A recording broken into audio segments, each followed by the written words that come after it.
think we're live, but I'm just going to go ahead and make sure that we are. Okay.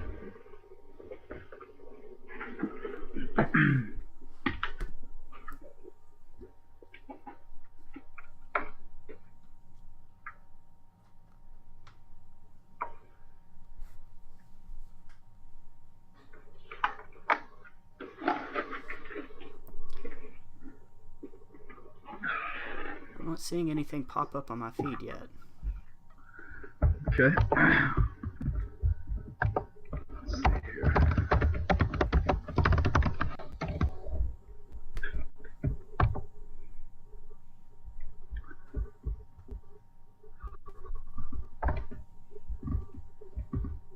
Yeah, I'm not seeing it there either yet.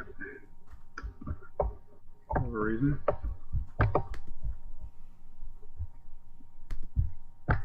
We don't need to log off Facebook and log back on, do we?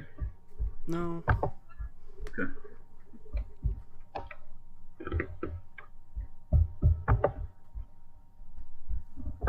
Okay, I think we should be going live now, because the window finally disappeared. Sounds good.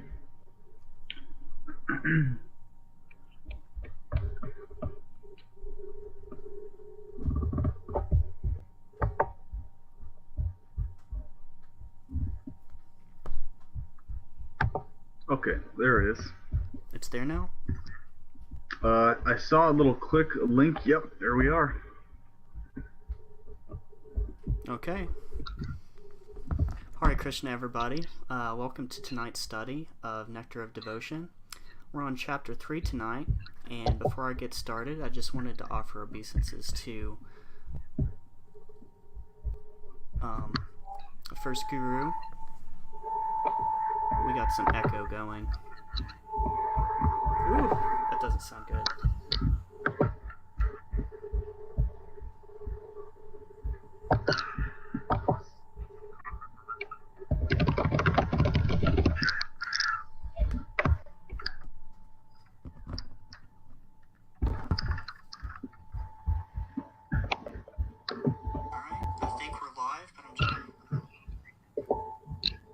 Ty's there, Gary's there, but we are getting some really bad, like, mic echo.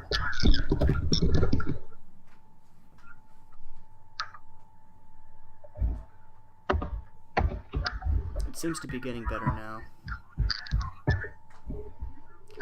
So anyway, like I was saying, I'd like to offer obeisances to Lord Brahma and the six Goswamis, Lord Sri Chaitanya, and on down to Bhaktisiddhanta Thakur and A.C. Bhaktivedanta Srila Prabhupada and Ayendra Prabhu, and of course the goddess of education, as always, Saraswati Devi. Okay, seems like the audio is good. Everybody can hear us just fine. Welcome again to tonight's reading of Nectar of Devotion, Chapter 3. I just wanted to talk a little bit about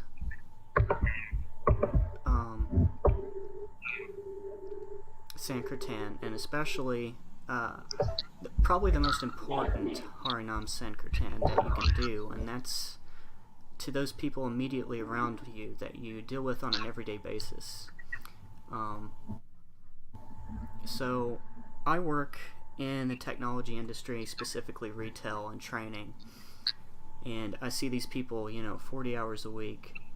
And tonight I finally had a discussion with somebody about Krishna consciousness that I've been trying to have a conversation with for a good long while. But I just never found that in. And I think the secret to preaching to those around you is just keep talking to them. Eventually, if you are yourself devoted enough to Krishna and Radha's forms, and you are always meditating on them, then you will almost always be able to find an opportunity. But specifically, the opportunity that I found, we were kind of, Halloween is on Wednesday, so I was talking with this individual, and we decided to share basically like supernatural stories, ghost stories, dealing with demons, whatnot. And it eventually came to the point where I told him my story, and then I mentioned, this stuff like sleep paralysis, and apparently this individual had been experiencing sleep paralysis. He hadn't done so in a while, and he had these supernatural experiences that he could never explain. He's mostly an atheist, but this is kind of a way to get him thinking outside of the box. So he started talking about sleep paralysis, and I was talking about Nrsimha Dev, and specifically whenever you see a demon or experience a demon or any type of Ashura phenomena, you can think about Nrsimha Dev and say the mantra. And then I was explaining to him about sleep paralysis and what that actually is. I explained to him, the science of the subtle body, and about how you can do, astral travel and teleportation and even space travel in these states. And he seemed to get very interested in this, and I've never been able to really get through with him and talk to him about this stuff before. So I just wanted to share that experience. I don't know if Kamadeva, you have any similar experiences like that, or wanted to expand more deeply on the subject. Yeah, that's very interesting you mentioned that. In fact, recently I've been going through a very similar experience with a friend of mine who's also an atheist, surprisingly enough. And basically my interactions with him have been along similar lines to that, where we basically have to be and remain the association for others, if and when we don't have other association around us physically. And even when we do, it's up to us to be the association for others. This is an important principle to follow, and because there's always been a thing in the back of my mind where, in the past, for many, many years, I'd had many episodes where I'd pretty much just blown up and exploded on a lot of atheists and impersonalists in conversations and stuff, explaining how foolish their ideas are and why, etc. But I found that in every case, when I behaved like that, it's just I was isolated from both devotees and atheists and people in general, just pretty much completely isolated. And it just made everything difficult and challenging. But I found that in this case, Krishna has been telling me just keep talking to him, just keep hanging out with him, keep having conversations with him, and yeah, it's just, and then I'm going with what Krishna guides me to do. And I'd pretty much fairly recently I had just decided, I'd made a choice to just for the most part stop exploding and stop shouting and showing frustration and anger towards people. Because even though, yes, I maintained my devotional resolve and everything else, it didn't seem to ever actually have the effect that I wanted it to have on others, I guess is what I'm trying to say. Even though my devotional enthusiasm wasn't affected, it just didn't seem to ever inspire other people in devotion by me behaving that way, I guess is my point. Yeah. So, yeah. My thoughts on that is, you hear a lot about preachers going out into the streets, mainly book distribution. That's what's being done today for the most part. But one thing that I've got from this, is that you're not really there to convert people. You're there to water the crops. And so, the more time that you spend around somebody, the more watering and cultivating that crop you are actually able to do. Even if, you spend your entire life around this person. And, I'm not saying build a lifelong friendship with atheists and interact with them as much as possible. But in these situations, like when you have to work with them, when you're spending, this amount of time with them all the time, using that time to water the plants around you, I think, even if they never end up coming to Krishna consciousness in this lifetime, I think you have made a lasting impression on them that will be transcendental and last definitely into future lifetimes. Yes, I agree. Yeah. very much so. And yeah, because that had always been the thing that had bugged me, like internally, like when I'd ever been around, um, around people who I knew or found out were atheists or impersonalists or whatever. I'd always just had this. It just like wouldn't leave my consciousness that like it was like just constantly running in the back. I'm talking to somebody who has atheistic views right now. So it was like this obsessiveness for me, not in any subtle way agreeing with any of their ideologies whatsoever. It was, I guess, so I got like really, really fiery and intense and like internally insanely agitated, I guess, because I kind of like felt pissed off at myself that I wasn't, and I almost felt like I wasn't actually standing up for Radha and Krishna enough by doing that. But I've run into so many recent situations where it's like, where Radha and Krishna have basically put me in like this zone where like it's almost like they plot me in these situations to where I just see like all this atheistic talk and interactions, and I sort of see it from just like almost like a humor perspective, almost like Krishna's putting me in these situations just to get me to like lighten up and laugh about how stupid it is instead of getting so angry at it, I guess, because it really is stupid, that's really what it comes down to. It's a lot of stupidity, It is, and you have to deal with it, and like I said, everybody has their limit with this stuff. Eventually you just have to walk away, and but exactly. That's why, if you're working with somebody, you always have another chance the next day or the next time you see this person, Exactly, yeah. So. I guess the point is, of course, we're never going to go out of our way to specifically try and talk to atheists or impersonalists or make a prolonged point to do that. But the idea is, if Krishna arranges situations where we are in contact with these people, or like you said, they're already business contacts or already friends of ours or something, and we find out posthumously that this is the case, you basically just have a choice to make. Okay, do you keep interacting and not allow yourself to be associated with their ideologies, or do you just completely break contact altogether? And really, we just have to choose one or the other, what we're going to do, and roll with whatever we decide to do in those cases. Yeah. Makes sense. And a lot of times it can be a hard choice, though. It's not always an easy thing to choose, because there's always that concern and worry that there's but I think in many ways it actually helps boost the connection with Radha and Krishna, because that intensity factor internally, it like sort of puts you on much more of a safeguard mode in many ways also, to where you're like in certain ways more immune to being influenced by impersonalism, because you're actually on guard against it more than you might necessarily tend to be otherwise, I guess you could say. So that's kind of how I see it. All right, give me just 1 second. I actually need to go find my laptop charger before the computer dies. And you can go on and talk a little bit more while I'm gone. Sounds good. Okay. Well, my friends, so tonight we're going to be reading from Nectar of Devotion, Chapter 3. And I'm glad Dasa brought this up, because this topic has actually been very much something that had been on my mind quite a lot the last few weeks or so. And basically the topic of how exactly to go about interacting with people who have these ideologies in various different types of situations.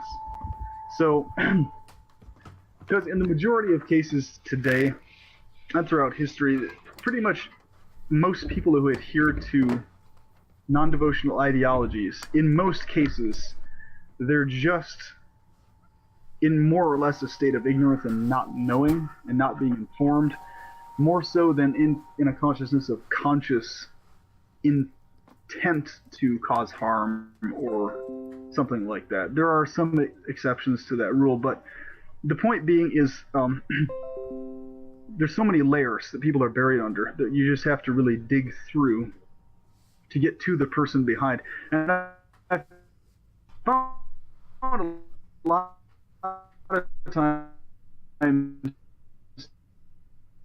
just it may be, and have you actually listened genuinely, is a very powerful thing.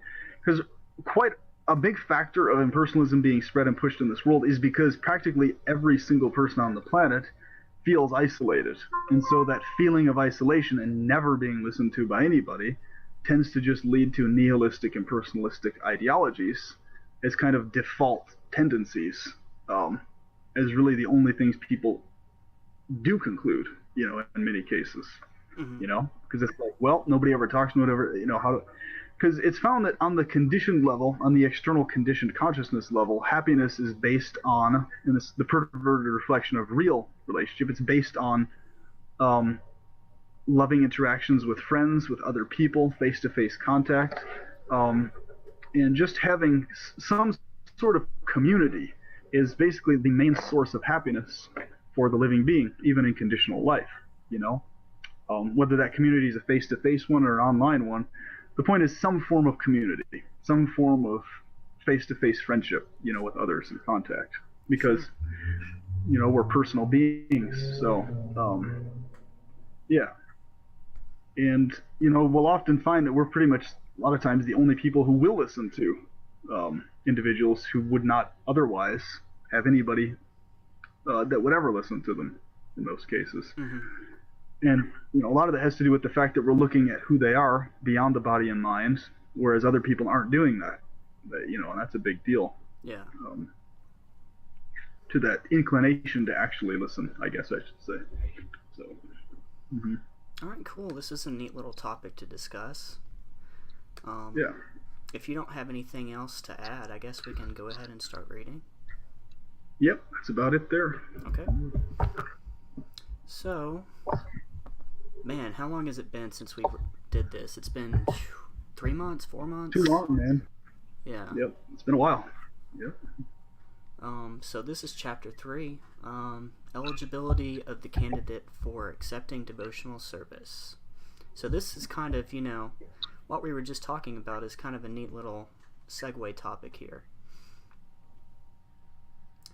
So, on account of his association with Mahatmas, or great souls, 100% in the devotional service of the Lord, one may attain a little bit of attraction for Sri Krishna.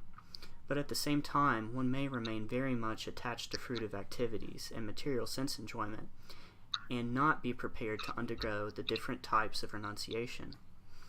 Such a person, if he has unflinching attraction to Krishna, becomes an eligible candidate for discharging devotional service. Interesting. So did you just want to read the paragraph to paragraph way we did it before, or just have you read the whole intro and then we go back and forth on the verses, or? Let's take turns reading paragraphs, and then at the end we'll go back and discuss everything. Okay. This attraction for Krishna consciousness in association with pure devotees is the sign of great fortune. It is confirmed by Lord Chaitanya that only the fortunate persons, by the mercy of both a bona fide spiritual master and Krishna, will get the seed of devotional service. In this connection, Lord Krishna says in Srimad Bhagavatam, 11th canto, 20th chapter, verse 8, "My dear Uddhava, only by exceptional fortune does someone become attracted to me. And even if one is not completely detached from fruitive activities, or is not completely attached to devotional service, such service is quickly effective." Interesting.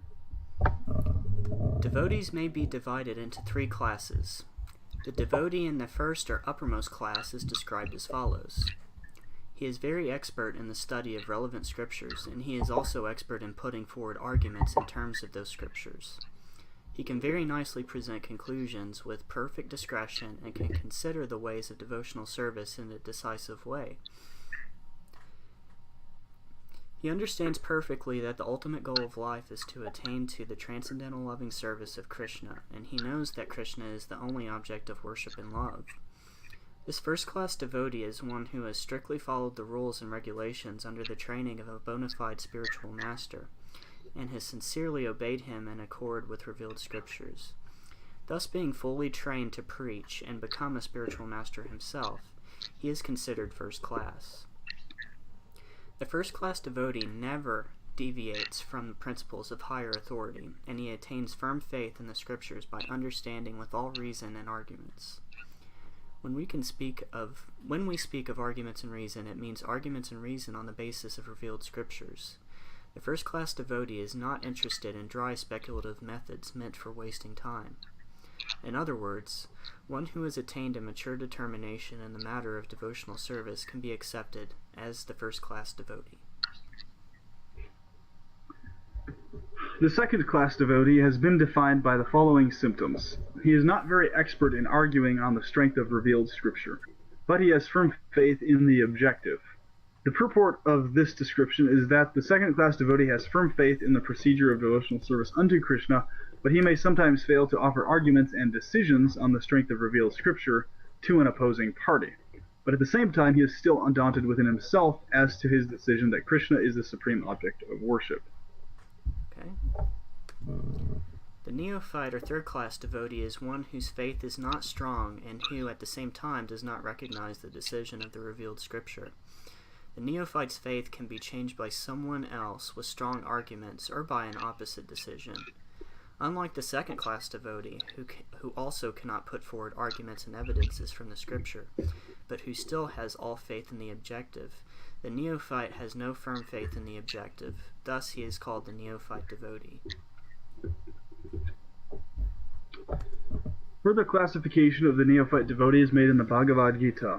It is stated there that 4 classes of men, namely those who are distressed, those who are in need of money, those who are inquisitive, and those who are wise, begin devotional service and come to the Lord for relief in the matter of their respective self-satisfaction. They go into some place of worship and pray to God for mitigation of material distress or for some economic development, or to satisfy their inquisitiveness. And a wise man who simply realizes the greatness of God is also counted among the neophytes. Such beginners can be elevated to the second-class or first-class platform if they associate with pure devotees. Okay. An example of the neophyte class is Maharaj Dhruva. He was in need of his father's kingdom and therefore engaged himself in devotional service to the Lord. Then, in the end, when he was completely purified, he declined to accept any material benediction from the Lord. Similarly, Gajendra was distressed and prayed to Krishna for protection, after which he became a pure devotee. Similarly, Sanaka, Sanatana, Sananda, and Sanat Kumara were all in the category of wise saintly persons, and they were also attracted by devotional service. A similar thing happened to the assemblage in the Naimisaranya forest, headed by the sage Sanaka.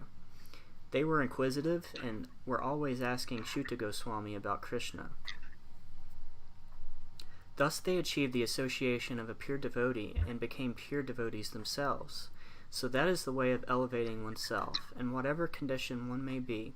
If he is fortunate enough to associate with pure devotees, then very quickly he is elevated to the second-class or first-class platform. These 4 types of devotees have been described in the 7th chapter of Bhagavad Gita, and they have all been accepted as pious. Without becoming pious, no one can come to devotional service. It is explained in Bhagavad Gita that only one who has continually executed pious activities and whose simple reactions in life have completely stopped can take to Krishna consciousness. Others cannot. Very interesting. The neophyte devotees are classified into 4 groups: the distressed, those in need of money, the inquisitive, and the wise, according to their gradations of pious activities. Without pious activities, if a man is in a distressed condition, he becomes an agnostic, a communist, or something like that. Very interesting. Because he does not firmly believe in God, he thinks that he can adjust his distressed condition by totally disbelieving in him. You got some type of noise there on your side, Kamadeva. I don't know what it is.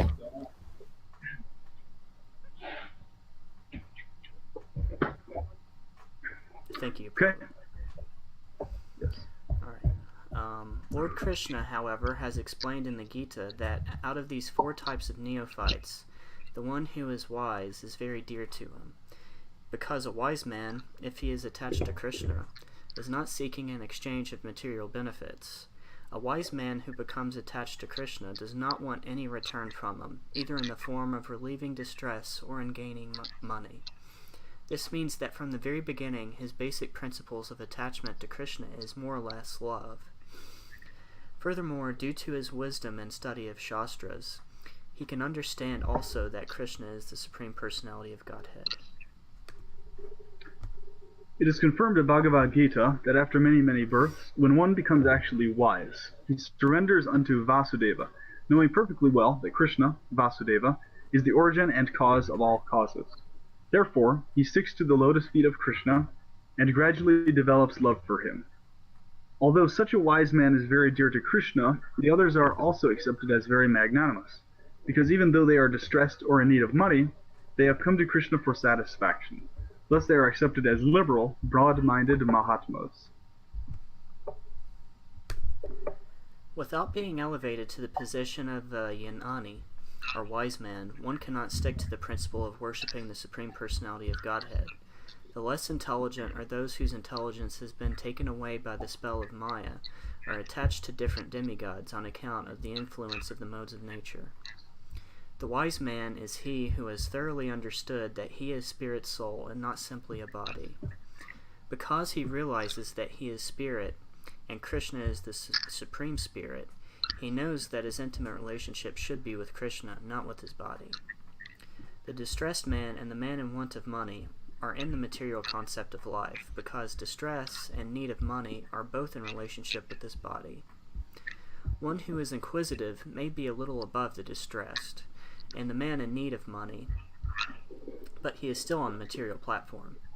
But a wise man who seeks Krishna knows perfectly well that he is spirit soul, or Brahman, and that Krishna is the supreme spirit soul, or Para-Brahman.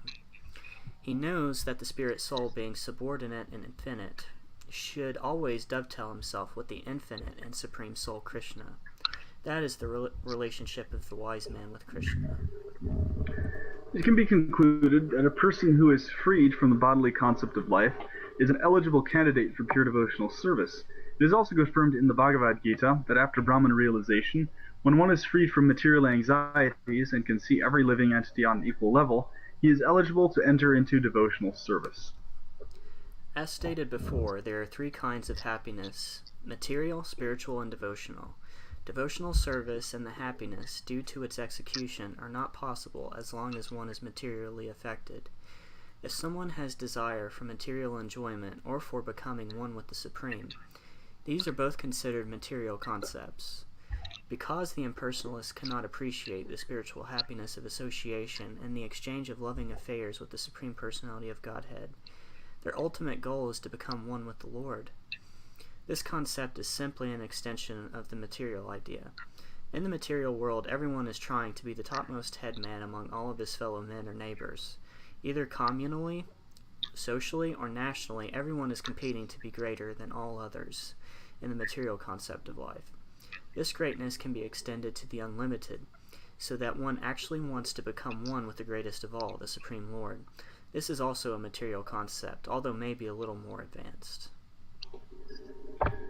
However, the perfect spiritual concept of life is complete knowledge of one's constitutional position, in which one knows enough to dovetail himself in the transcendental loving service of the Lord. One must know that he is finite and that the Lord is infinite. Thus it is not possible to actually become one with the Lord, even if one aspires for this. It is simply not possible. Therefore, anyone who has any desire or aspiration for satisfying his senses by becoming more and more opulent, either in the material sense or in the spiritual sense, cannot actually relish the really sweet taste of devotional service. Srila Rupa Goswami has therefore compared possessing these bhukti, material, and mukti liberation desires with being influenced by the black art of a witch. In both cases, one is in trouble. Bhukti means material enjoyment, and mukti means to become freed from material anxiety and to become one with the Lord. These desires are compared to being haunted by ghosts and witches, because while these aspirations for material enjoyment or spiritual oneness with the Supreme remain, no one can relish the actual transcendental taste of a devotional service.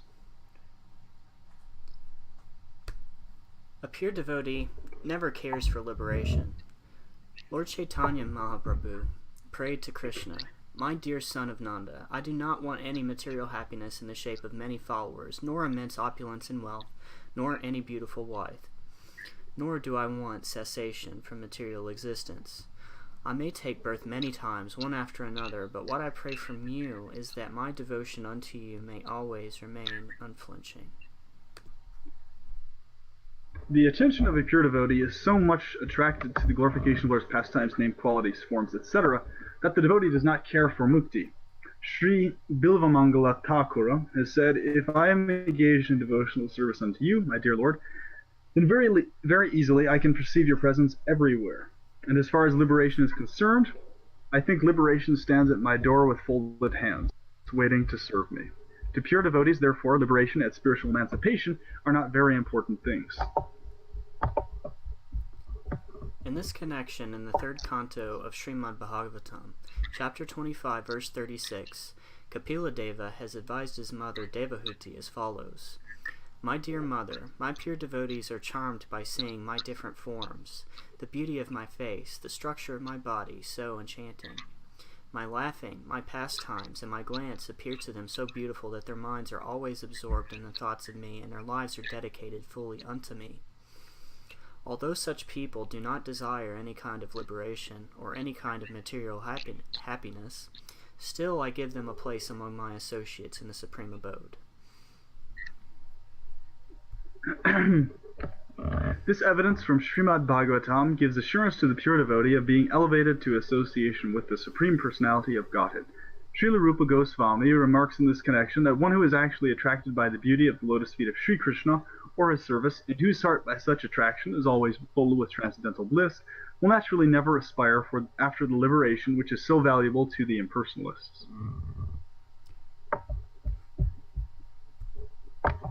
A similar passage is also there in the third canto, 4th chapter, verse 15 of the same book, wherein Uddhava addresses Lord Krishna and says, "My dear Lord, for persons who are engaged in your transcendental loving service, there is nothing worth obtaining from religiousness, economic development, sense gratification, or liberation, although happiness from these different sources can be very easily had by them. In spite of such facilities, my dear Lord, I do not aspire to achieve any such results. My only prayer is that I may have unflinching faith and devotion unto your lotus feet."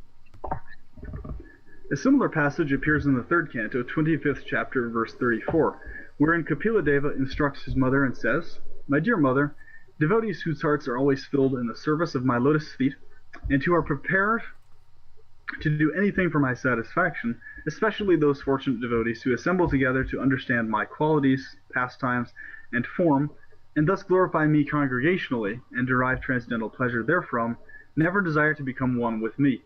And what to speak of becoming one with me, if they are offered a post like mine in my abode, or opulence like mine, or even personal association with me with similar bodily features, they refuse to accept, because they are satisfied simply by being engaged in my devotional service." In Srimad Bhagavatam, 4th canto, 9th chapter, verse 10, King Dhruva says, "My dear Lord, the transcendental pleasure derived by meditation upon your lotus feet, which is enjoyed by the pure devotees, cannot be approached by the transcendental pleasure derived by the impersonalists through self-realization. So how can the fruitive workers, who at most can aspire to promotion to the higher heavenly planets, understand you? And how can they be described as enjoying a happiness similar to the devotee's happiness?" Wonderful. Man, the language here is just so thick that I feel like this chapter especially would take a little bit more time to go through in detail. You know, some of these sentences like, "So how can the fruitive workers, who at most can aspire to promotion to the higher heavenly planets, understand you? And how can they be described as enjoying a happiness similar to the devotee's happiness?" Just that one question alone you could spend hours talking about. True.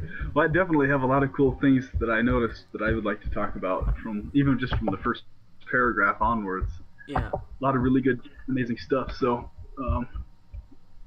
feel free to start us off, my friend. I'm sure you had a lot of cool insights as well. Well, let's go ahead and talk about, like, first of all, like, as a whole, like, how you felt about the entire thing in summary, I guess. And for me, myself, I just, it goes through, and I remember it talking a bit about all the conditions for being a pure devotee. You can't have any type of material reactions from the past, otherwise you cannot even begin to engage in the service of Krishna. So number one, first and foremost, that gets rid of like 99% of the population or more. Yep. So I mean, this entire chapter pretty much just made me think how lucky I am, but at the same time, beyond that, it made me think more about Krishna's love, and how great Krishna's love is that there's so many conditions on us being able to come back to him, that his love is so great for us that it sucks everybody into it, because really none of us really deserved it, because we were the ones that transgressed. But that's just kind of my thoughts as I read through it. How about you? Interesting. Well, what I noticed was really interesting about this, I'm glad Prabhupada is bringing all of these things up, because these are all the things I was planning on talking about this Friday as well. And I'm very glad in here he words it the way he prefers to word it, where he was talking about a lot of things that he words differently compared to the way I will describe them, but it's the same exact point he's making, the same exact things. Because I run into this quite often, where I'll be explaining the exact same thing, but in a slightly different way. And that's been my biggest source of people saying, oh, that's mental speculation, that's this and that. But what I find is I then go to the Chaitanya Charitamrita or some other scripture, and then he does actually word it the way I'm describing it elsewhere. Same concept. So depending on which book he's written a concept in or a principle, he tends to word things slightly differently in each of them. And this is a very interesting feature I found in Prabhupada's writings. And so far I found in Chaitanya Charitamrita that tends to be the most in line with the way I tend to describe stuff, which is something I just recently started noticing, actually. But aside from that, the first thing I noticed on this was he made it very abundantly clear that at the same time one may remain very much attached to fruitive activities and material sense enjoyment and not be prepared to undergo the different types of renunciation. Such a person, if he has unflinching faith and traction in Krishna, becomes an eligible candidate for discharging devotional service. Which is very, very intriguing because, and then he makes very clear right there, that even devotional service itself, or actual engagement thereof, you have to already be freed from the results of karma and everything like that. But I think the most important point that every devotee needs to remember is that within a split second, you can be freed from all of those past reactions, etc., by contact with Krishna and the pure devotees. So it's not necessarily that, okay, let's say you have millions of years worth of karma that still has to be burned up. By the actual contact of Krishna, that can be instantly removed, immediately. Mm-hmm. If your intent within your consciousness is to have affection for Krishna, or you actually genuinely, spontaneously feel some degree of affection for Krishna, that wipes clean the karmic baggage that's from the past, or at least the vast majority of it immediately, just like that. While that might be the case, I feel more so, definitely more of the infinite gratefulness category, where I don't feel like I deserve anything. So I think everything that happens with me becoming closer to him is really his doing. I don't feel like I've done anything personally. I don't know. Well, like you're saying, that is actually the deepest depth of vision, and that is actually the original vision of every Jivatma. That is the deepest depth of the pure devotional vision, and the actual deepest truth. So what's very interesting in the way Prabhupada is describing it is, even though he's describing all these different quote-unquote levels and classes of devotees, really at the end of the day, all of those are simply externally observable things still at the end of the day. They're not actually describing the actual being themselves. They're just simply describing the externally observable psychophysical nature of that person's devotion at that particular point in time, basically, and how that person is processing it thereof. Whereas what you're saying, and is what we always talk about in our conversations and things, and the way I've always felt about it too, and that is the truth, because Radha and Krishna are infinitely grateful, and we follow their path in all respects. So basically to that infinite gratefulness and focusing on that, where we literally don't have any conception whatsoever of ourselves being the doers of anything like that. And then literally, basically, in our minds and in our hearts, the idea that we're the source of anything we've achieved devotionally or otherwise is completely absent. And that is actually that is the correct consciousness, actually. And then as soon as the consciousness starts getting ideas that we ourselves have done something, however minuscule we think that is, then immediately our consciousness is in matter again. Evil, the actual definition, the actual full definition of evil is lack of gratefulness to some degree or another. However minuscule that lack of gratefulness is, that is evil, basically. And that is material existence in conditional consciousness. So when it's explained in those terms and understood that way, we can really analyze that there's huge crap tons numbers of things on a daily basis that I'm sure we could all each put lists together of things that we're not fully grateful for on a daily basis, even though we want to be, we could probably put lists together for each one of the things we just kind of take for granted on a daily basis, Yeah. Much work to do so. I know there's a huge list of things I could put together, and it'd probably shock all of us how many things we're not actually fully grateful for. You know what I'm saying? So yeah, it's very intriguing, actually. And I noticed all of my problems in devotion and in life in general have come from me overlooking the things that I am not fully grateful for, to some degree or another. And it's that overlooking of that stuff that's caused the issues, basically. So being attentive to that is very essential, very important. Because, a lot of times devotees will read this, the Nectar of Devotional stuff, and they'll get hung up on, like, identifying the different levels. Oh, this person's a neophyte devotee. And they'll literally start identifying people according to their levels of advancement. But that's also conditional consciousness. So here in these instructions, he's not telling us that we're supposed to look at people as, okay, that's who they are. No, we're supposed to see through that, who they really are. But we're supposed to see that simply to know how we can go about interacting with them on the external plane, on the externally observable plane, basically. So basically, if you see somebody who you is as a pure devotee, but externally their behaviors are, a little off in some way or another, we're not necessarily going to, create a whole elaborate worship ceremony of them in front of their feet and wash their feet and all this stuff necessarily, simply because we're aware that they may be dealing with some psychophysical issues of lust and false pride still at work, that may actually cause more harm if we were to do that with that person than actually worshiping them. Like, you see what I'm saying? So in certain cases, it's like you worshiping like somebody who's at the neophyte external observable level or the second grade devotee level. Sometimes it's actually better, and you worship them more by not praising them overabundantly and things like that, Whereas if somebody who and can tell is renounced from that and is not going to get absorbed in one way or another, that person you could actually, glorify and praise in a much more worshipful type way, knowing that, it's not going to be anything bad for them, basically, if you do that. You know what I'm saying? So it's just it's more like a guideline thing to look at. Okay, this devotee might be dealing with these issues psychophysically, so go ahead and interact with them this way to help them, basically, and to, show them the best love and affection you can. But it's not to like see them as a neophyte devotee, because that's actually offensive consciousness, and that's actually also, because basically here's the thing, us thinking that we can analyze other individuals' levels, right?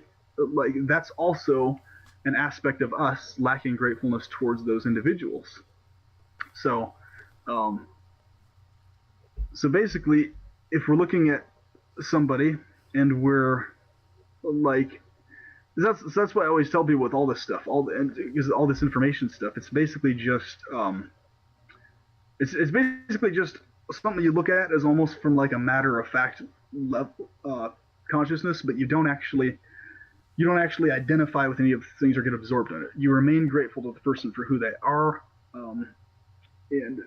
but you got to make sure not to see them according to levels, though, because a lot of devotees get mixed up on this. They think that Prabhupada wants us to see people according to different levels or something, but because that's how he's explaining it here. But he explains later on how we're really supposed to see them deeper and deeper, and he explains the pure devotee how the pure devotee sees things also.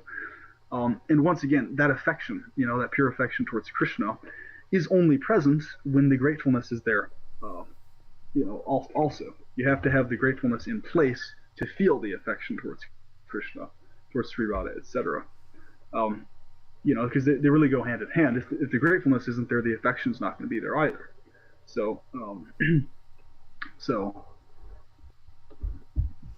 Well, yep. How can we go about ensuring that gratefulness stays? Well, it's actually what I've noticed. Basically, because you'll notice the mind will always be. What's that? We can't, can we? Because it's Krishna's doing to begin with, right? Ultimately, yes. We can take steps and put effort to some degree to maintain that consciousness. But ultimately, yes, it is Krishna's doing. But basically, it's the consciousness of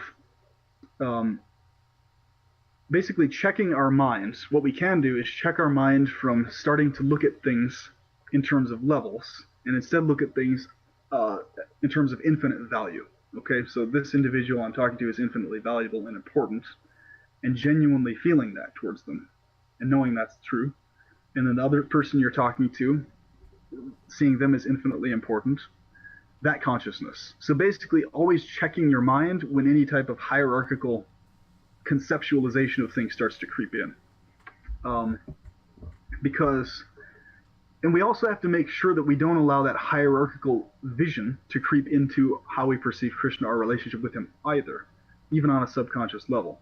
So, because within Transcendence, we're dealing with pure love and depths and degrees of pure love and affection. We're not dealing with a materially conceived pyramid scheme or dynamic as such. We're dealing with pure affection. So there's a tendency for the conditional consciousness to mistake material concepts and ideas and try to equate them with transcendent reality, which doesn't work.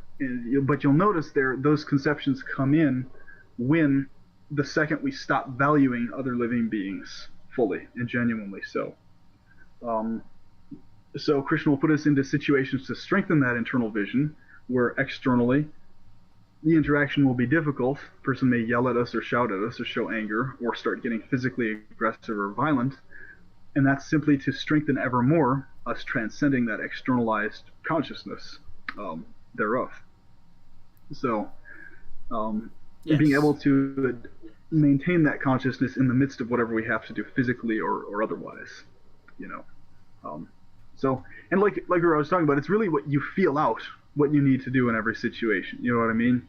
You really feel out, and Krishna will guide you, tell you what you're supposed to be doing at every moment, how you're supposed to be seeing things, and you can just feel in your gut. There's like a knot sensation you'll get in your gut when you're not actually in the consciousness of pure love and affection towards others or towards Krishna. You can feel it actually. And so, you know what I mean? And basically, you'll feel that, and you'll know how to make the adjustments accordingly. Because when you go back to the internal calm and upliftment and happiness and joy, in spite of the surroundings, then you know you're back in your devotional consciousness again. Whereas the second you actually get off of that internal sensation of internal calm, joy, and upliftment, you can immediately tell that you're back in temporal conditioning consciousness again, right? And it's something that Krishna allows you to feel out very well when you feel affection for him. Yeah, this is part of purity. When I think the more that I build my relationship with Krishna, the more, of course, that I get in touch with myself and my emotions and knowing exactly how I feel, and also knowing how to fix it, because like the video I made the other day, there's parallels, there's ways to go about fighting each kind of evil, and I know Lady Cow Dharma has only got one leg left to stand on, but that's basically what this boils down to, right? Is Dharma. So Yep.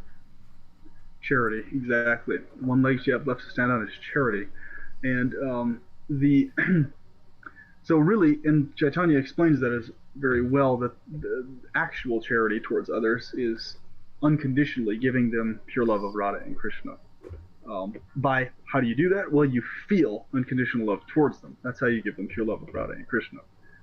Because a lot of times as devotees we think that giving them pure love of Radha and Krishna is like talking to them about Radha and Krishna or explaining things to them about. But that's really those are aspects, of course, involved in that. But it's really how we feel towards them, actually, inherently, and in terms of reality. That is giving them pure love of Radha and Krishna. But so for that to actually happen, we actually have to exude that at the core in terms of how we feel towards them, and that's really actually transferring that love over. So it's never about okay, this is Krishna, this is your relationship with him, this. That's really just an element of informing them about Krishna, but that's not actually right there giving them love of Krishna. That part of it is Krishna does directly, but what's conducive to that is us feeling infinitely grateful towards that individual in every way imaginable. And and it changes. It does change the way people behave and the way they feel towards you, and the way you vibrationally. It changes things, in the air and that environment. So it is definitely the effects are very practical when seeing things this way and behaving this way with people. It's not just okay, we see it this way and then things remain hellish externally. No, it actually inspires people to become better people, more kind, more moral, and ethical, even on baseline levels. It definitely is helpful. And it's really based on okay, there's us feeling pure love for them first. That's our duty, and then for them on their end, it's opening themselves up to feeling that affection towards Radha and Krishna and us as well. See, so it's just a matter of reuniting all of us back into our eternal relationships with each other and with our individual self as well. On top of that, also. And, let's see here. Yeah. Anything else this is a good point you said here. Without being elevated to the position of a jnani or wise man, one cannot stick to the principle of worshiping the Supreme Personality, Godhead. Now, what was interesting about this, there he's specifically talking to worshiping Krishna. He's not talking about, in that case, actual pure devotion to him. He's talking about the process of worshiping Krishna.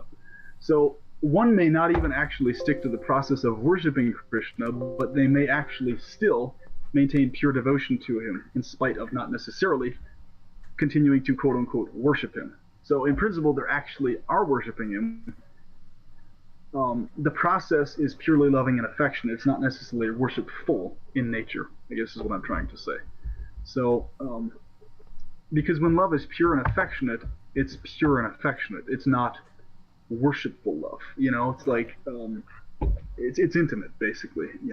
So I thought that was a really good point, actually. And once again, he's confirming how jnani, basically they can get up to the point of worshiping Krishna and possibly up to that Vishnu dynamic relationship with him, but they can only get up to the point of that formal type relationship with Krishna. They can't actually get to jnana shunya bhakti as wise men, or if they remain just at that level of being wise men who are devoted. They have to transcend that wiseness and that jnana to attain factual pure devotion, which is always associated with Goloka Vrindavana, Radha Krishna specifically,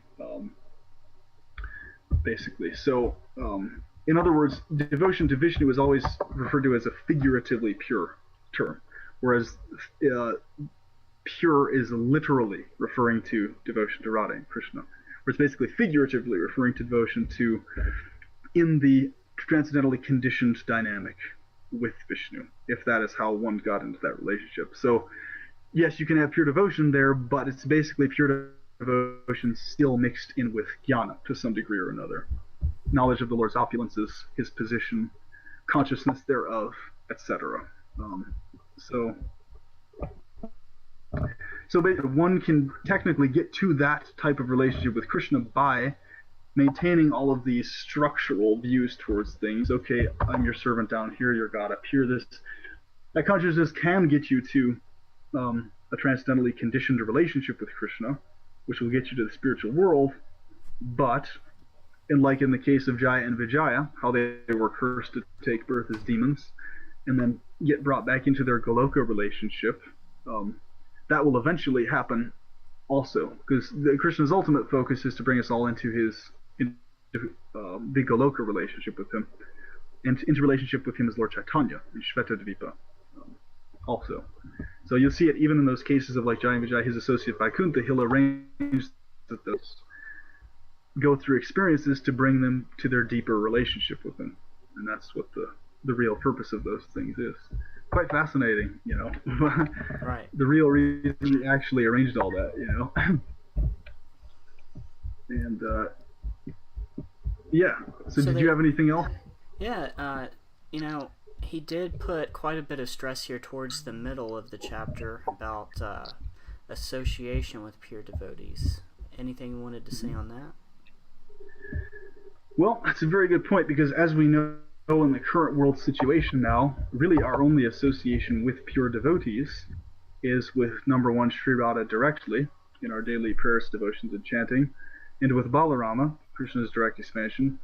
But in terms of aside from Radha and Balarama directly among Krishna's pure devotees, amongst other Jivatmas, we really have the scriptures of the Acharyas, so Prabhupada's writings, Bhaktisiddhanta's writings, Lord Brahma's writings, and you know, Ayendra Faru's writings and works, etc., his teachings, and their kirtans and things. But aside from that, it's like, as far as like real-time face-to-face association, this is actually why it's so important for us to have the consciousness that factually that every living being is actually a pure devotee internally. Because having that consciousness ensures that you're associating with pure devotees 24/7. Boom. Yeah, see, it's very interesting. But as long as we maintain the consciousness that all these living beings, you know, 99+% of living beings aren't pure devotees, we'll always be looking externally to associate with pure devotees rather than time associating with pure devotees. You see? Yeah, it'll be because a thing actually what it actually is, mm-hmm. you aren't actually interacting with pure devotees. You're not interacting really with jivas at all. When you're seeing everybody in that state, it's really mm-hmm. Krishna that you're seeing. Correct. Exactly. Yep. And you're seeing people in their eternal relationship with him too at the same time. Right. So it pretty much covers all the bases there, and it's really fascinating to me. That point that we're just talking about right now is considered mental speculation by most devotees in the world right now. Which is very bizarre and strange. It's like the most, you know, and it really, because it does actually take internal vision to see that, you know, and to get that point, you know. Otherwise, people think it's just words. Oh, they're just saying, you know, that you have to see other living, like some theoretical, figurative thing or something. It's like, no, you literally have to see them. Yeah, we're just talking heads. No, we're just talking heads. Right, yeah, it's just speaking heads on screens, right? But it's like, it's really the solution to the entire thing, you know? And so it's, because think about it, when you're chanting, right? Our bodies are literally made up of trillions of eternal pure devotees already. So all the little, they're temporarily, externally conditioned in little bacteria bodies or consciousnesses or whatever. They're actually pure devotees, and if we see them as such, our body becomes purified in a temple of Krishna, and it's amazing. Like you'll notice your brain kicks in, like you feel way better during the day. It's like literally because you're appreciating the living entities who make up the temporal body that you're that you're currently in as pure devotees. So it's like you have trillions of their associations 24/7 at all times. You know, it's like just a matter of remembering. You know, that's it. It's just a matter of remembering it. Yeah, exactly. And of course, it translates to us physically going out and doing the best to seek face-to-face human-bodied pure devotees also. But the point is, we can't like rely on that as if, because a lot of times devotees get in this weird mindset where it's like, oh, if I can't physically find a face-to-face devotee to interact with, my life's doomed. And that's like, that is how Krishna will always manifest his mercy. He'll force certain manifest face pure devotee somewhere, and that's how he manifests his mercy to me. And it's like, well, That's not necessarily the case, actually, because it may happen that way with certain individuals. It says there's many phases in history, even when he personally appeared, that pretty much the entire world, there were no human individuals maintaining the pure message at all, even during the time, except for Krishna himself appearing as Vyasadeva. And because even most of the sages that were talking about Krishna and spreading devotion to him, they were actually spreading the jnana-tinged version of devotion to him, which leads people to Vaikuntha, right? So they weren't actually teaching about Krishna in the way that he wanted to be taught about himself, or in the way that he wanted others to understand him. They were basically teaching the run-of-the-mill standard, okay, instead of material conditioning, here is your formula for transcendental conditioning, basically. And that's not what Krishna wanted the living beings to know about him. He wanted them to know about him, Krishna, directly. And since no one was talking about this, and this is what's amazing about that, is this is when Krishna actually appeared himself face to face, formfully and correctly about him. So, I mean, it's actually quite a miracle that today we actually maintain the correct information about him, even though he's not necessarily physically walking around amongst us like he was before. But I guess, yeah, you get what I'm getting at here, I guess, is that the purity of connection with Krishna attained on the deep internal consciousness level, even when Krishna is with us face to face. Because you could literally have Krishna in front of you face to face, interacting with him, and still have a Brahmavadi tinged conception towards him. It doesn't mean that just because he's in front of your face, you're automatically going to be in pure transcendental consciousness, So, because a lot of times devotees may get that wrong idea that it's in front of Krishna like this, then all of a sudden automatically I'll be in pure devotional consciousness, when that's not exactly the case. It's like it really makes no difference one way or the other whether Krishna is directly standing in front of you or not.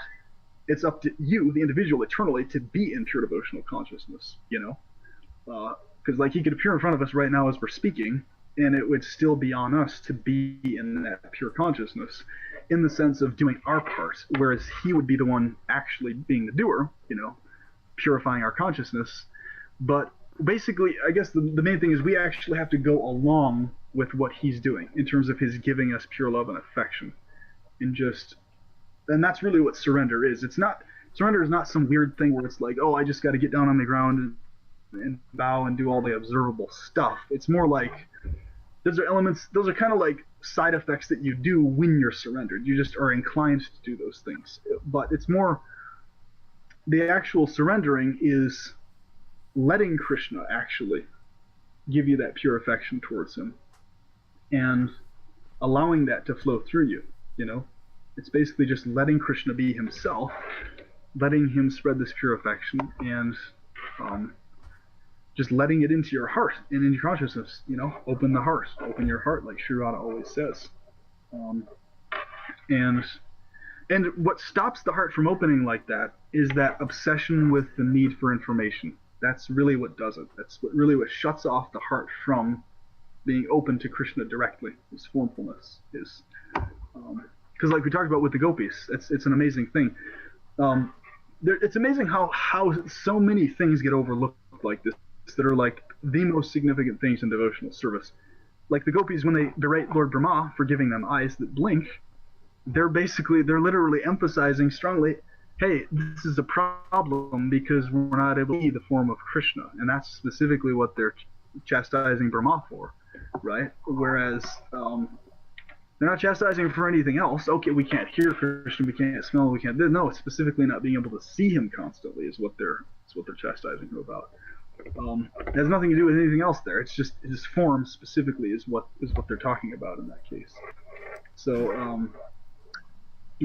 from the get-go, it's fascinating when you look at it because fixation on his form is vastly distinct from being fixated on information about him, basically. Very two distinct lines of thought and consciousness that are at work in those two, So, and like you said, that was a really good point you brought up. When he disappeared from Maharaja Parikshit's vision in the womb, it was immediately when Maharaja Parikshit started thinking, who is this person, right? And he started asking about him instead of just loving him purely. that's when he disappeared. It's Yep. a fascinating point. Fascinating point. Um, and see, that's when you brought that up. I was like, yeah, like I can feel you really know you have that internal vision at work, because most people don't pick up on that point there. They don't pick up on such a simple thing. Most people, when they read that pastime, they'll look at it from, okay, Krishna has arranged this pastime, and he's pre-arranged for Maharaja Parikshit to ask about him, and then pre-plans to disappear and stuff. But it's not exactly like that. It's more specifically, um, Krishna arranges and adjusts pastimes and does things differently in relationship to how the devotees are seeing him, basically. So, I do want to take this opportunity, if Dharma Pravartika Acharya is watching this video or any of my other videos, if he somehow gets this message, I just want to express my infinite gratefulness to him, because he is the one that helped me with analysis of Scripture. For sure, he is definitely very good when it comes to the analysis of Scripture. And especially through him, I got more in touch with Narada, and my analysis of the Narada Bhakti Sutras. I eventually want to do videos on this, and maybe eventually my own commentary or purports on that sutra. But especially when it comes to sutras in general, analyzing sutras, that's definitely a good way to cultivate that inner vision, because you get into this analysis of specific terms and phrases and analyzing the different meanings and things like that. I'm not trying to give myself an intellectual BJ, but I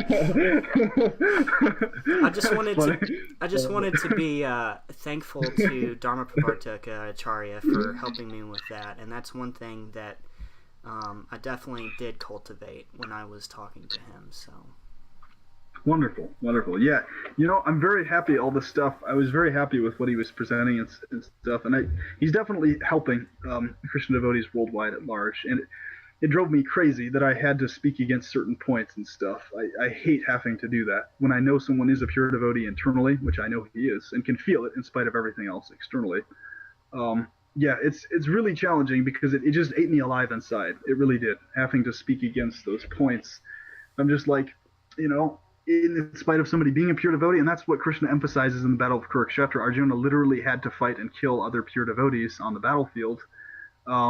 And that's just what he had to do. It wasn't, but it wasn't something that, and that's an extreme example, of course. It doesn't mean that we're all going to be put in that situation, God forbid. But the point being that even if it doesn't turn physical, sometimes philosophically, we have to, even in the midst of feeling gratefulness towards someone, philosophically, we may have to go up against certain things they're bringing up. As in the case with when Arjuna was fighting Bhishmadeva and Dronacharya, his actual teachers and acharyas in the martial sciences, and a lot of the spiritual sciences too, actually. That's really what was driving him crazy. He was like, well, I'm having to kill two pure devotees who are both my martial teachers, the source of my skill in this combat, and also people who are pure devotees of Krishna who have taught me tremendous amounts of knowledge about devotion to him, the very one who's now telling me to kill them. So this is a very bizarre situation Arjuna was put in. But it's just like in nowadays, in our situations, it's like we're likely going to run into many situations where we're going to be talking to a pure devotee, and we're going to know that they're a pure devotee, and that's who they are, and you can feel it top to bottom. And Krishna is going to basically put you in a situation where you have to philosophically refute certain points that may not be fully accurate that they're bringing up, right? Just like with Bhishmadeva, the reason he had to fight on the side of the Kauravas, and was arranged by Krishna to do that, it's because he actually, on one level or another, associated or agreed with them to some level, however minuscule it was, and because he didn't actually stand up for Draupadi when he could have. And same with Dronacharya, they basically remained silent. So basically the result of that was they were forced to have to fight and become purified by getting slain on the opponent's side. And you can relate that to basically someone who is a pure devotee, but for whatever reason, they end up accidentally promoting something that's impersonalistically tinged on some level or another. And therefore, basically, those points have to be purified or rectified before they end this cycle of their life or material existence or whatever. But I think you can understand what I'm getting at with the point I'm trying to make here. It's so basically people being pure devotees, etc., and knowing it doesn't necessarily equate 100% with those people externally being able to get along or interact or agree on everything.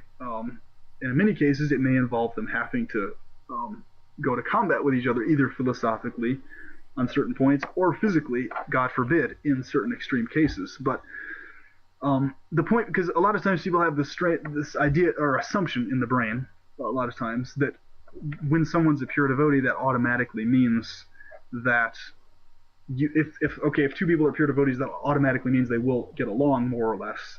Doesn't necessarily mean that. Internally, they'll feel affection for each other, but it doesn't translate necessarily to the external plane, I guess, 100%. You know what I mean? Yeah.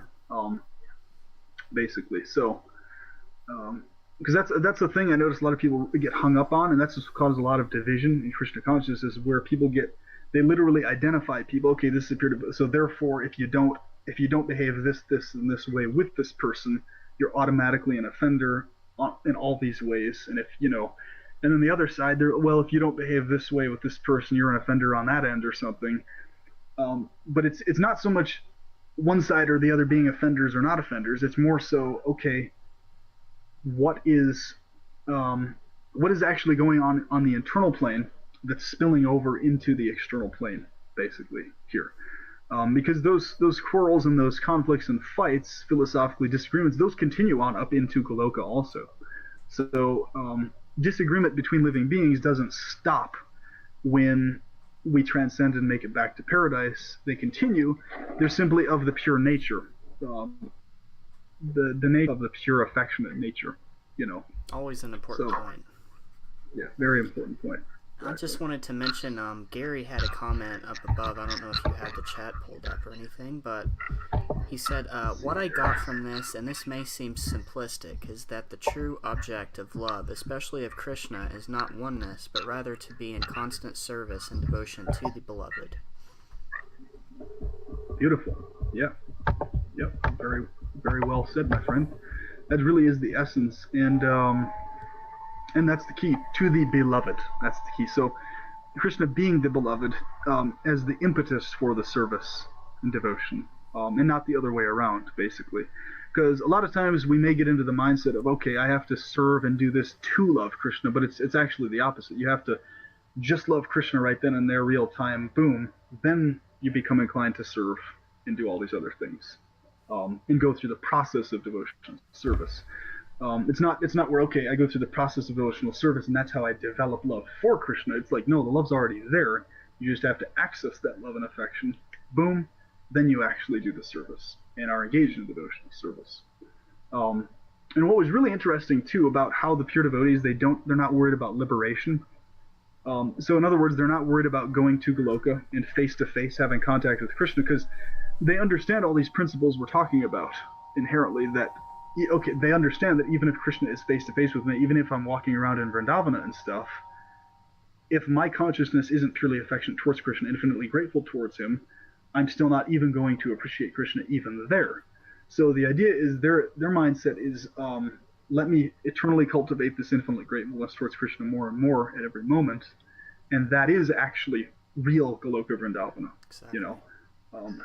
Yeah, because a lot of times people would associate Goloka Vrindavana with, okay, Krishna standing there, and then you have the cow sheds, and then you have the places of Vrindavana, and that's there present, of course, but it's not. Goloka Vrindavana is really the consciousness thereof, and that's what puts you in Goloka Vrindavana.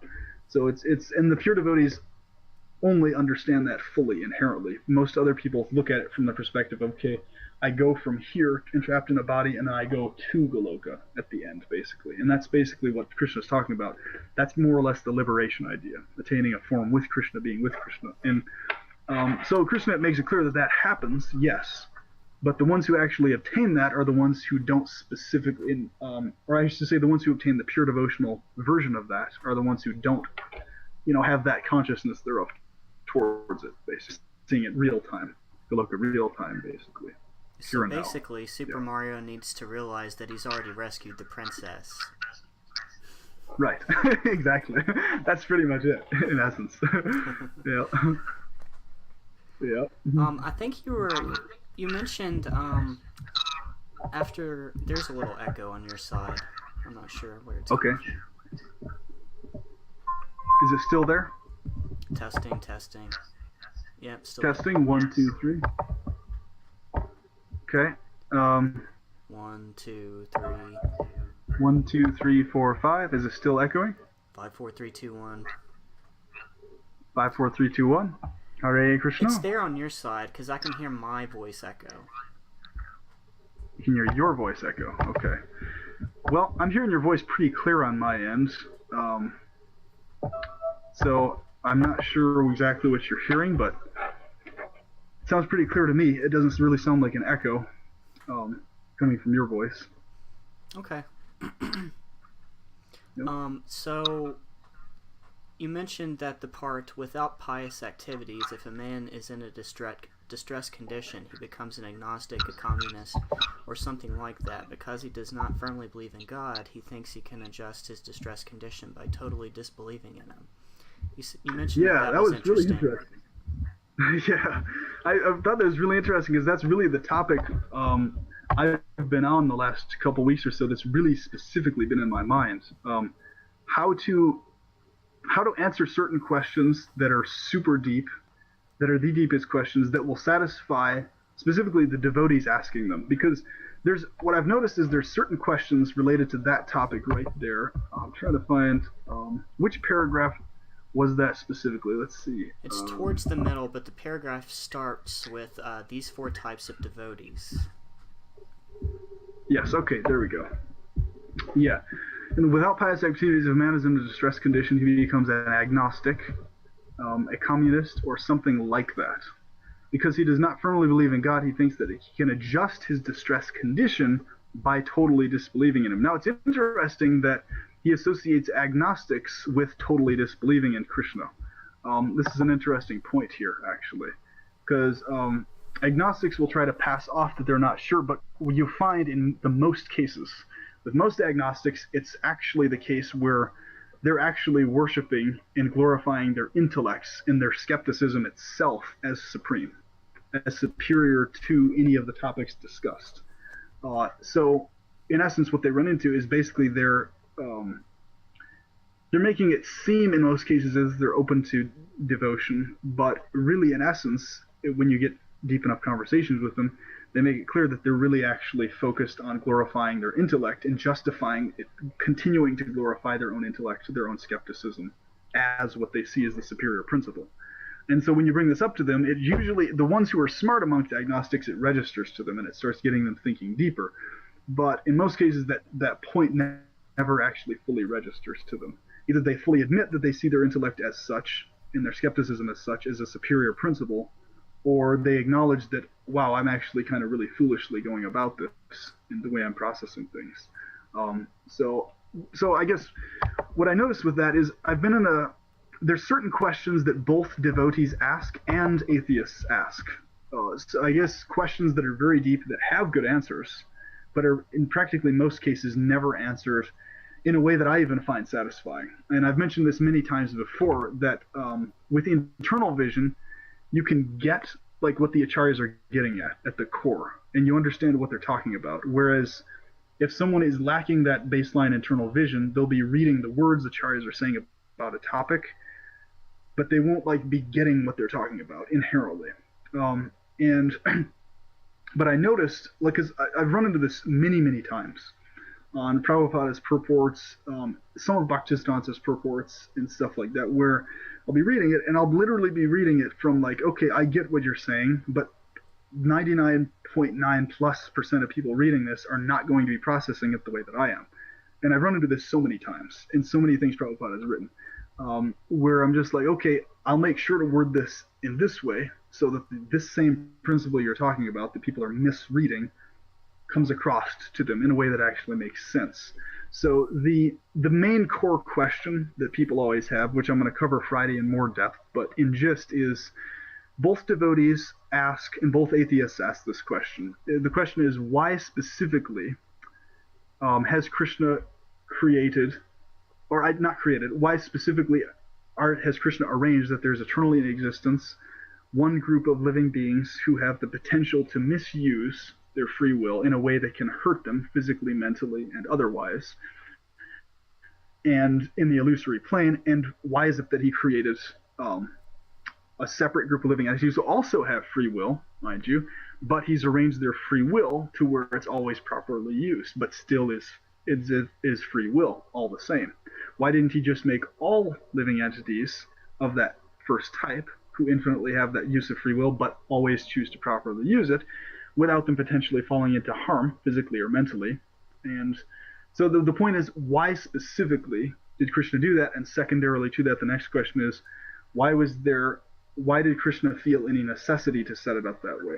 Now, that question does have an answer. It's a very long-winded one, and it makes sense, but it'll only fully make sense to those who have internal vision and who are devotees. Atheists, it will be an answer for them that's very in-depth, but they won't get it, though. They won't understand the full answer because it'll literally go way over their heads. Because they're dealing with in that question. So what happens oftentimes, like when people answer that particular question, it's basically really the crux of people legitimizing devotional service or trying to pass it off as a Krishna cult, how someone answers that specific question. And that's what they term in generalized philosophy as the question of quote-unquote evil, basically.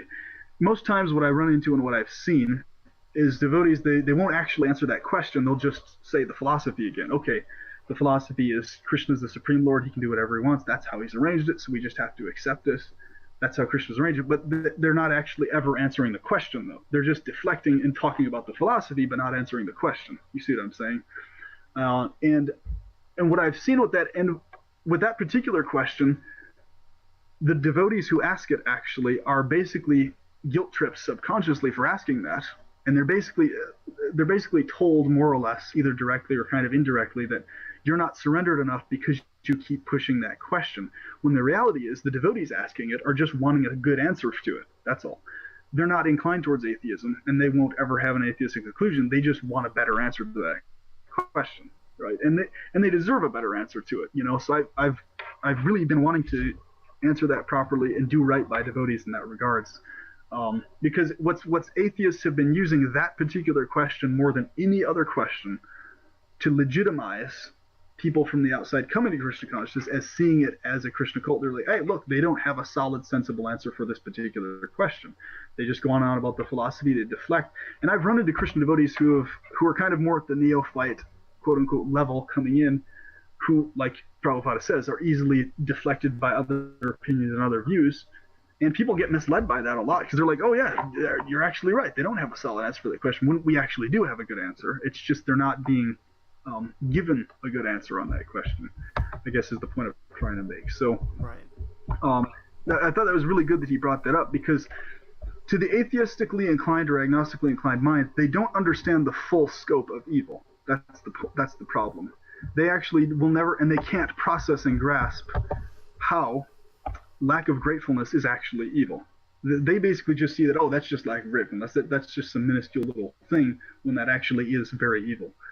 They see evil as what's obviously evil, just what's externally observable. Okay, physical pain, mental pain, torture, anguish, those things that are basically caused by malevolence of one individual onto another. Basically, that's all they really process as being evil in their minds. So from the get-go, for that question to be answered properly, you have to make clear to atheists and agnostics where their definitions are falling short, first off. Because basically, if you answer a question based on a person having a relative notion of what that means, no matter what you answer, the answer will still be relative to them. See, and you make this clear. So it's like you basically have to bring up the conundrum of their own thinking to them.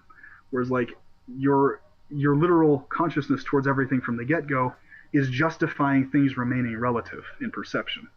And that's the default that things keep going back to. So it's like, until you guys come up with objective definitions for these words that you're talking about, specifically evil in this case, then no answer is going to satisfy you, because you don't have an absolute objective definition of what evil is.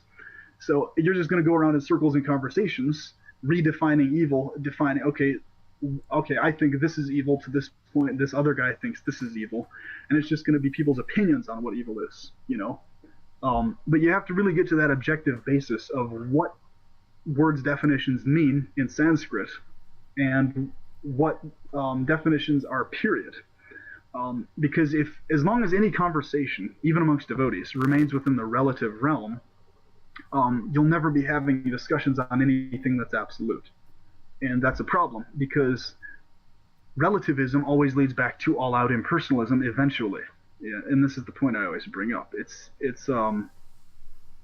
person keeps going in that direction. That is, and because then what happens is, this is a common theme you'll see in conversation between Krishna devotees. They'll get into this really deep intellectual philosophical stuff, and then somebody will come in and just, it's inconceivable. It's all Krishna-centered. Well, it's like, yes, it's inconceivable, but usually people say that to cop out from having to answer good quality answers to questions, more so than actually just because Krishna being inconceivable, that's basically a principle of the philosophy, that's a tenet, that's a fact, but it's not an answer to a question. You know what I mean? So I see that being used a lot, and that's exactly what atheists and agnostics use in discussions against the validity of Krishna consciousness, I say, to mass audiences and things like that. So actually, I'm glad that you mentioned this, because, the jivas were made for one purpose. We were made to know God. So, I mean, that's the one purpose that we're made for. He might be inconceivable when we talk about depth. Yeah. But we can understand how he works. And this is what we were made for. Precisely. Yeah. And the and the thing I always bring up on that too is that the living beings are never created or destroyed. So when we say Krishna made us for that, we're talking about basically Krishna eternally has it set up that way, more so than, okay, there was some event in transcendence that, okay, I'm going to have living entities do this and this. That's basically just a pastime stream that Krishna can absorb his consciousness in at any time, but that's always the case anyway, even without Krishna doing that. And but what's really amazing about this, and this really got me deep into realizing how deep the infiltration had gone, is that exact question actually has an amazing answer that's incredibly uplifting, specifically in relationship to what it actually means to be a marginal Jivatma versus an eternal potency living entity, and the actual benefits of being a marginal potency living entity. There's so many benefits, in fact, that are unique to us, that are that when someone understands the full scope of that, it skyrockets devotional enthusiasm like crazy. But it has to be explained in such a way that people don't get too confused, though, because people do get confused very easily in conversations and talks and things. So it can happen. So yeah, because the topics, like certain topics, are very deep, and the point is like if you basically got to take people, okay, this is the baseline, this is here, we got to start from this understanding, and then we'll go into the further details of it thereof. That's something that really bugs me so much, because you have basically all of modern society, which is addicted to sex and porn and sense gratification, like out the wazoo. And you have all of these preachers out there in Krishna consciousness that will not discuss sex, sexual pleasure, etc. No. They just avoid it all. That should be the baseline. That's where you should be going, like, to begin with. Maybe not discussing, the Leelas of Krishna, maybe not going that deep all of a sudden, but I just, because that is the main issue that's going on, but it's not really being discussed, and that's exactly, like I've mentioned before, what drew me to you is because the first time I ever saw you, you were talking about, porn addiction and this stuff. Well, that's the thing. Like, you really have to start everybody off on what they're fully immersed in real time, 24/7. It's like, okay, this addiction, this obsession that your mind has, these things, this fold of fixation, is the perverted reflection of something you already have eternally that's real. Okay? So that's the baseline to talk to people on, based on. Because in any way you cut it, any way you look at it, no matter what a person's ideology is, that registers to them, and they start thinking more than they did before. They're like, holy crap. And they start questioning, well, That's really interesting. I'd never heard that before. What if this is something I actually experience eternally, like a pure version that never actually ends? So even if they don't believe that, it'll like leave them with a subconscious impression in the back of their head that, hey, these guys brought this point up that literally nobody else brought up, ever. And it's like, there's something real here. Like, whereas everybody else is just denying, oh, that's completely illusory, that's false, you have to give that up, this and that. It's like, we're basically explaining it in a way where it's like, boom, real time in their face. So it's not, we're basically explaining it, the real situations. Like, okay, hey, you have these obsessions for a reason, so find out why. That's the whole point. You have to go deeper into why and achieve actually what you're fully wanting to achieve. And don't cut yourself short here. That's the whole point. And but oftentimes you're seeing a lot of the preaching, basically they're passing it off as that, okay, you have sense gratification here, it's completely illegitimate, it's completely illusory, everything about it, blah blah blah, this and that, and then you have to give that up and be surrendered, devoted to Krishna, or else you'll just fall completely back into this again. But it's just, but then they leave this big blank spot between the two. Well, it's like, okay, how do I actually get from point A to point B specifically then, right? It's just like, okay, there's Krishna consciousness here, and then there's illusion here, and then there you go, you're on your own basically. But there's no like, well, what's the method then? How to actually gradually shift my consciousness out of the sense gratificatory concept thereof to pure devotional concepts. So, or pure devotional feelings, I guess. Because see, in your case, it's amazing. You've been able to, once again, a lot of it has to do with Krishna's personal arrangement for each individual. You've been successful in being able to practice celibacy and brahmacharya very well. And that's an incredible mercy of Krishna that is not granted to very many people. Even amongst devotees who are very sincere, that's still very rarely granted. So, and like I was experimenting, like I realized in my case, it was basically inevitable. I was like, Krishna, part of it's my own lustful obsessions and addictions and, conditioning. But the other half of it is Krishna putting me in this situation so that I can relay these concepts to other people who have the same issue, because I've actually directly 100% been in their same shoes. People who have had severe porn addiction the course of their entire devotional life, and no matter what they've tried or done, they can't seem to ever overcome it for whatever reason. Even after not looking at porn or whatever for sometimes a year or more on end, plus it's still there, the addiction, in the back of your mind. I got to a point where I was like, okay, there's more to this. There's a heck of a lot more to this than it just being sense gratification on the external plane. There's something more I have to find out about this and my issue that will give me realizations about my relationship with Krishna. Because it's like, and when I started doing that, everything changed, and then my enthusiasm skyrocketed, the reciprocation skyrocketed, appearances in dreams, so many amazing things started kicking in when that happened. And I was like, okay, now I can actually explain this to other people, because basically it's like that. It's like there's pure devotion, right? Or there's our relationship with Krishna, and then there's the external conditioning, right? But there is a connection though between the two. There's no such thing as the external conditioning being a completely independent thing from one's eternal relationship. That's never the case. The nature of our conditioning is directly related to our eternal preferences and our svarupa. So the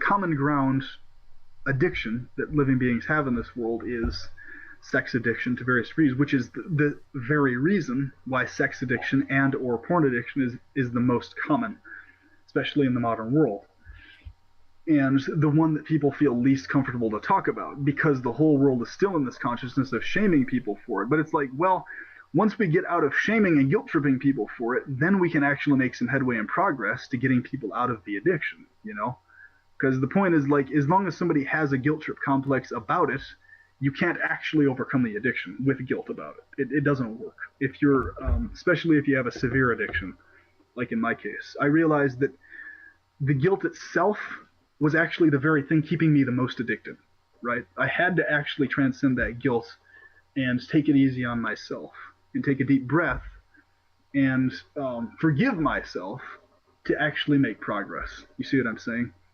Whereas where I see the push more so like in ISKCON and otherwise, it's basically constantly that push of, oh, that's bad, that's horrible, that's taboo, that's wrong. And then most people doing that are hypocrites. They're doing it behind closed doors anyway.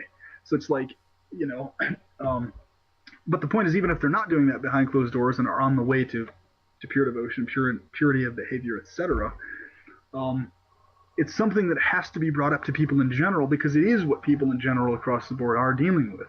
You know, it's a very real thing people are dealing with.